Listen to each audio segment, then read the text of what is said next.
നമസ്കാരം, സ്ട്രൈക്ക് ടോക്കറാണ്. ശശി തരൂരിനെ വിമർശിച്ച് UDF കൺവീനർ അടൂർ പ്രകാശ്. കോൺഗ്രസുകാരൻ ആ ചട്ടക്കൂടിനുള്ളിൽ നിന്ന് പ്രവർത്തിക്കണം. അത് തരൂരിൻ്റെ മാത്രമല്ല, താൻ ഉൾപ്പെടെയുള്ള എല്ലാ പ്രവർത്തകരുടെയും ചുമതലയാണെന്ന് അടൂർ പ്രകാശ് പറഞ്ഞു. പാർട്ടി പ്രവർത്തകൻ എന്ന നിലയിൽ ജനങ്ങളാണ് തിരഞ്ഞെടുക്കുന്നത്. ആരും മുകളിൽ നിന്ന് കെട്ടിയിറക്കി വരുന്നവരല്ല. പാർട്ടിയുടെ വളയത്തിനുള്ളിൽ നിന്ന് പുറത്തു വന്ന് എന്തെങ്കിലും വിളിച്ചു പറഞ്ഞാൽ കയ്യടി കിട്ടുമായിരിക്കും.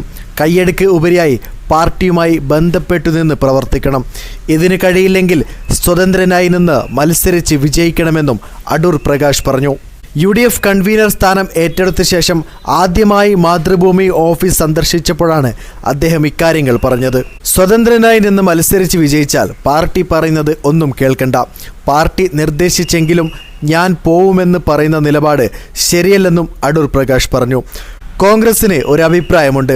അത് സ്വീകരിക്കൽ അദ്ദേഹത്തിൻ്റെ ഉത്തരവാദിത്തമാണ്. കോൺഗ്രസ് എന്ന മാതൃസംഘടനയെ അപകീർത്തിപ്പെടുത്തുന്ന രീതിയിലേക്ക് ആര് പോയാലും അത് ശരിയല്ല. ഏത് വലിയവനായാലും ചെറിയവനായാലും പാർട്ടി ചട്ടക്കൂടിനുള്ളിൽ നിന്ന് പ്രവർത്തിക്കണം.